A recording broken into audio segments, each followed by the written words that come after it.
Dragi učenici, dobar vam dan. Danas ćemo govoriti o skupinama riječi koje se nazivaju frazemi. Zapišite u bilježnicu naslov frazemi.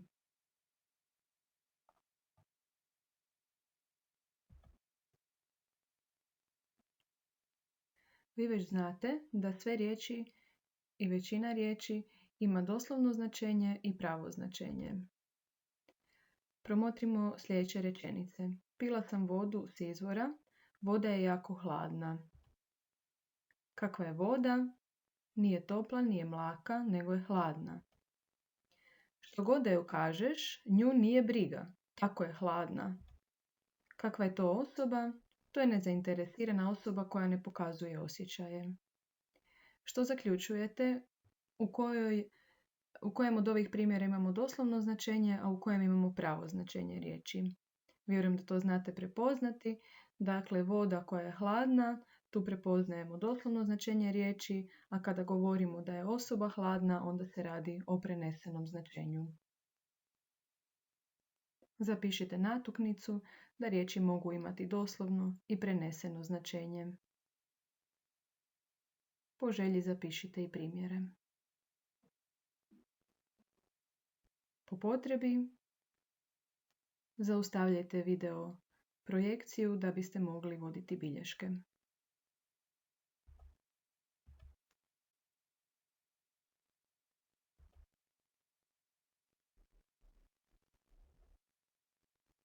Promotrite sljedeće rečenice i razvrtat ćete ih s obzirom na to kakvo značenje imaju, doslovno ili preneseno.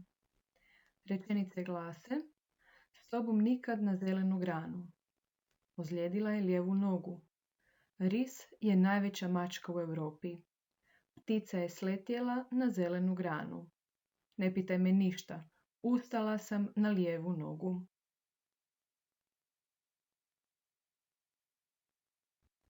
Bio je bijesan kao ris.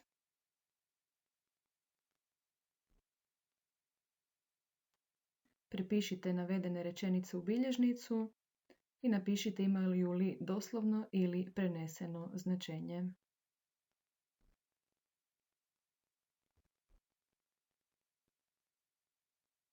Zaustavite prezentaciju dok pišete.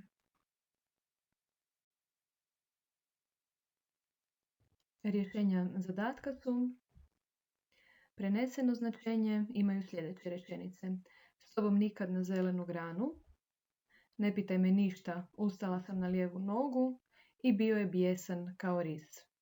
Doslovno značenje imaju rečenice: ptica je sletjela na zelenu granu, ozlijedila je lijevu nogu i ris je najveća mačka u Europi.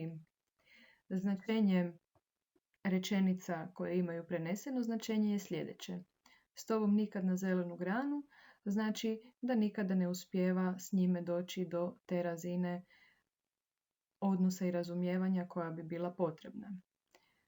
Ustala sam na lijevu nogu ima značenje da joj danas nije dobar dan, te da joj ništa ne ide kao što bi željela. I bio je bijesan kao ris znači da je bio zbilja jako ljut. Provjerite vaša rješenja i ispravite ih s obzirom na ovo što je zapisano na ovome slajdu.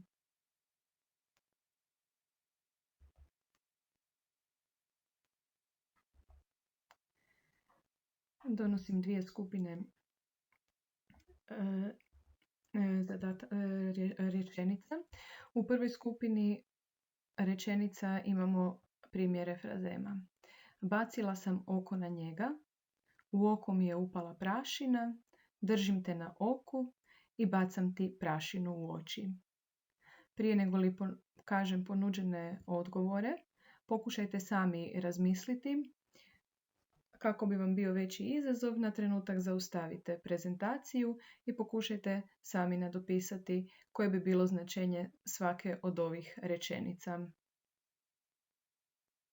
Ukoliko vam treba pomoć, nastavite slušati ponuđene odgovore.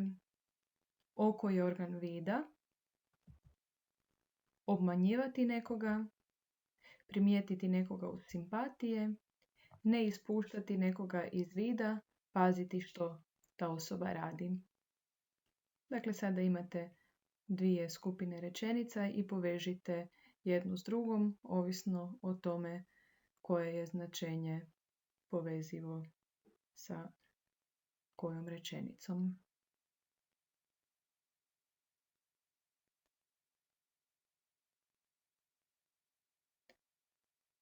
Dok prepisujete, zaustavite slajd. Rješenja ovoga zadatka su: bacila sam oko na njega, to znači primijetiti nekoga uz simpatije. U oko mi je upala prašina, prašina je upala u organ vida, dakle tu imamo doslovno značenje. Držim te na oku, značilo bi da nekoga ne ispuštamo iz vida, cijelo vrijeme pazimo što radi. Posljednji primjer, bacam ti prašinu u oči, znači da nekoga obmanjujemo, da ga pokušavamo prevariti, zavarati.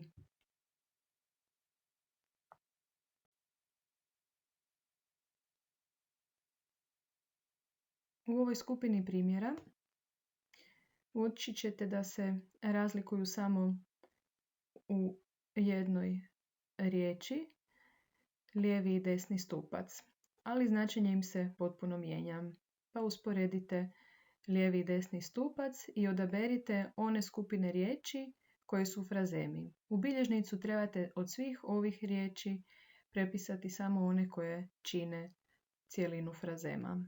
Doći na zelenu granu, doći na prolistalu granu, mlatiti prazno sjeno, mlatiti praznu slamu, dakle koji od ta dva primjera je frazem, oglušiti na jedno uho ili zažmiriti na jedno oko, bistro kao suza ili bistro kao slina. Razmislite i prepišite u bilježnicu samo one skupine riječi koje su frazemi. Zaustavite nakratko video projekciju.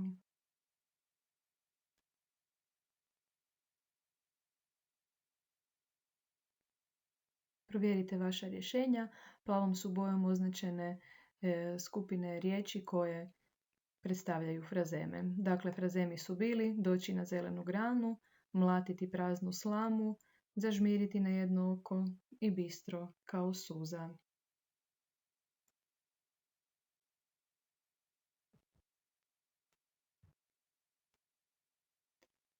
Dosad smo već imali mnogo primjera zadataka i vi ste spremni za to da sami pokušate odgovoriti na sljedeća pitanja i pomoću odgovora samostalno osmisliti definiciju frazema. Poslušajte i pogledajte pitanja i pokušajte odgovoriti na njih i pisano u bilježnicu. Imaju li frazemi doslovno ili preneseno značenje? Primjer koji vam može pomoći je bacam oko na njega. Baca li ona zbilja svoje oko? Možemo li promijeniti redoslijed riječi frazema, a da frazemi i dalje zadrže svoje značenje? Na primjer, on je velika zvjerka ili on je zvjerka velika. Možemo li i dalje iščitati isto značenje ako promijenimo redoslijed riječi? Još jedno pitanje, možemo li mijenjati riječi unutar frazema? Mlatiti praznu slamu ili mlatiti prazno sjeno. Pomoći vam mogu i primjeri iz jednog od prethodnih zadataka. Dakle, mogu li se mijenjati riječi unutar frazema, a da to i dalje bude frazem i da ima ono značenje kojem je tom frazemu svojstveno. I s obzirom na dosadašnje primjere možete i sami zaključiti može li samo jedna riječ biti frazem. Odgovorite na ova pitanja pisano u bilježnicu i pomoću tih odgovora zapravo ćete doći do definicije frazema. Nakratko zaustavite video projekciju dok pišete.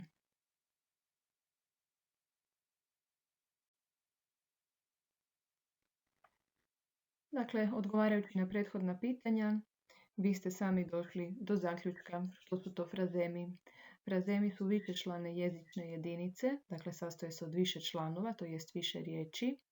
Oni imaju preneseno značenje, ustaljene su u govoru i pisanju, dakle ne mijenja se njihov redoslijed i riječi u frazemima tvore cjelinu. Ukoliko niste na sva ova na prethodna pitanja odgovorili na ovaj način, nadopišite si ove odgovore i ispravite ono što ste eventualno pogrešno napisali.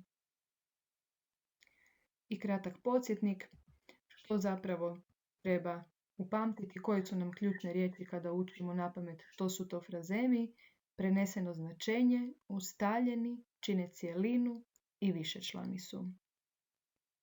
Po potrebi zaustavite video projekciju.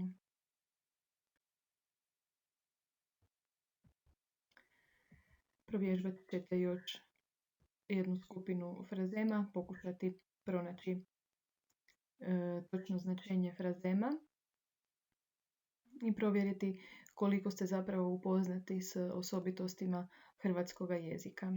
Prepišite sve ove primjere u bilježnicu i rješenja koja su napisana plavom bojom, te povežite primjere s lijeve strane, primjere frazema s lijeve strane s njihovim značenjem koje se nalazi s desne strane.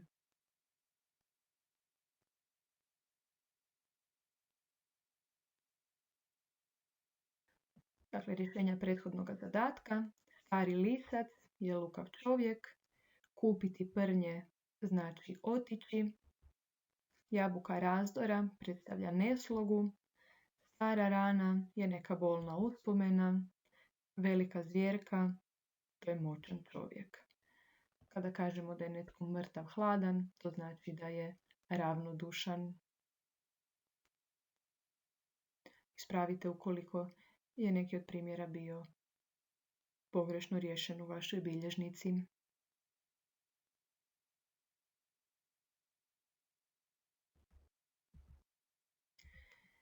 Vidjeli ste već iz prethodnih primjera da frazemi mogu biti dio rečenice, ali ponekad mogu biti i cijela rečenica. Pa pokušajte sada sami u sljedećim rečenicama prepoznati u kojim primjerima imamo frazem kao dio rečenice, a u kojem je frazem cijela rečenica. To da frazem ne može biti samo jedna riječ, već smo zaključili prethodno. Dakle, rečenice u kojima trebate plavom bojom označiti dio rečenice koji čini frazem, a crvenom cijele rečenice koje su frazemi, su sljedeće.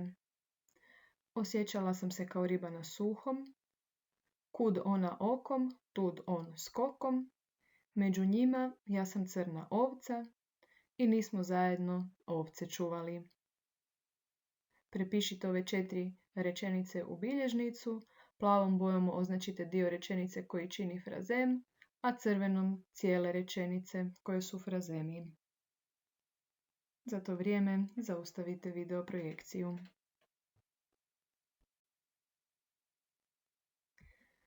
Rješenja prethodnog zadatka. Osjećala sam se kao riba na suhom, samo ovaj dio kao riba na suhom dio je frazema. To bi značilo da se osjećala neugodno, kao da ne pripada tamo. I taj dio rečenice možemo upotrijebiti i u drugim rečenicama. Kud ona okom, tud on skokom. Vidimo da je tu riječ o cjelovitoj rečenici. Značenje je bilo čini sve što ona želi, podređen joj je. Među njima ja sam crna ovca. Samo riječi crna ovca čine frazem koji se može upotrebljavati i u drugim rečenicama. Značenje bi bilo da je različita od većine, da je neprihvaćena. I još jedan primjer sa ovcama, ali sasvim drugo značenje ovdje imamo. Nismo zajedno ovce čuvali, to znači da nismo na istoj razini. Provjerite vaše odgovore, po potrebi ispravite.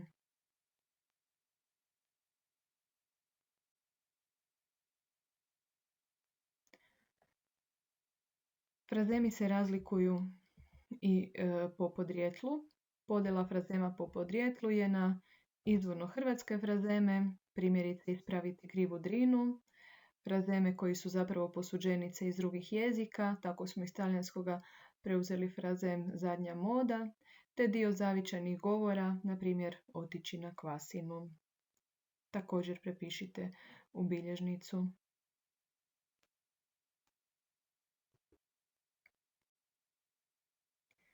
I time smo došli do kraja ovoga dijela lekcije o frazemima. Ponovit ćemo što smo kroz ovaj video zapis pokušali naučiti. Usmeno odgovorite na sljedeća pitanja. Kakvo značenje mogu imati riječi? Kakvo značenje imaju frazemi? Možemo li u frazemima mijenjati riječi i njihov redoslijed? Što su frazemi? Definiraj. Jesu li frazemi dio rečenice ili cijele rečenice? Kakvi mogu biti frazemi po podrijetlu?